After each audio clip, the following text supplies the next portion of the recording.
The standard academic understanding of the Pentateuch, which you mentioned, is the so-called documentary hypothesis, that in fact we're actually seeing at least four separate, distinct authors, JEPD. Now, I know this has come under some criticism and there have been some refinements of it, but nevertheless, the fundamentals still seem to be intact in Old Testament studies. The idea that Moses is definitely not the author of Genesis or Pentateuch at all, the first 5 books of Moses, I mean, that he didn't actually write them. And indeed, nowhere in the book does it claim that he did write them. And so the point I'm getting at here is not just to mention that the authorship question is quite interesting, that Moses didn't write any of this anyway, it would seem, according to most scholars today, but that the second creation account is written by someone other than the first creation account.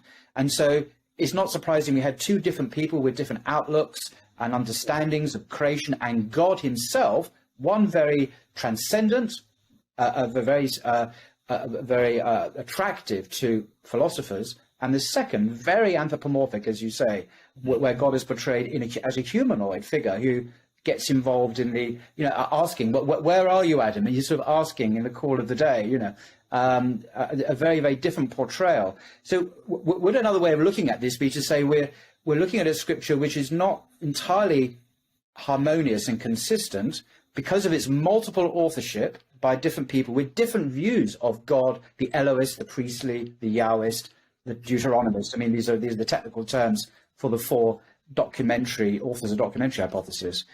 Would you be comfortable?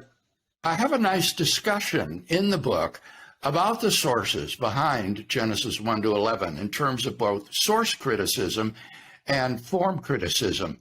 And fortunately, with Genesis 1 to 11, which is the center of our attention, only the J source and the P source come into view. The other 2 don't even play a role in Genesis 1 to 11, and so can be left aside. And there's no reason or argument or evidence that these are in fact written documents rather than oral traditions, which were then collected and put into the final form by the Pentateuchal author. And so I think the final authorship of the book is in one sense really irrelevant. What's important is this pre-literary tradition that gets taken up and put together. And I think you're absolutely right that it's very clear, even to the English reader, that in Genesis 1, you have a different tradition than what you have in Genesis 2, and that the Pentateuchal author juxtaposes these without very much concern about ironing out any sort of inconsistencies between the 2. And I think, again, that is characteristic of myth.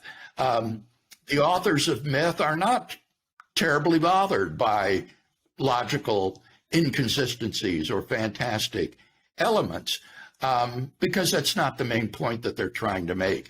The only thing I would add here, though, Paul, is I would follow the commentator Klaus Westermann in saying that what we have in Genesis 2 is not a second creation account. Genesis 2 contains nothing about the creation of the heavens, the sun and the moon and the stars. Rather, it's a story about the origin of humanity. And as such, it resembles other ancient Near Eastern Mesopotamian myths about humanity and how it came to be. So I think in Genesis 1, you do have a creation story.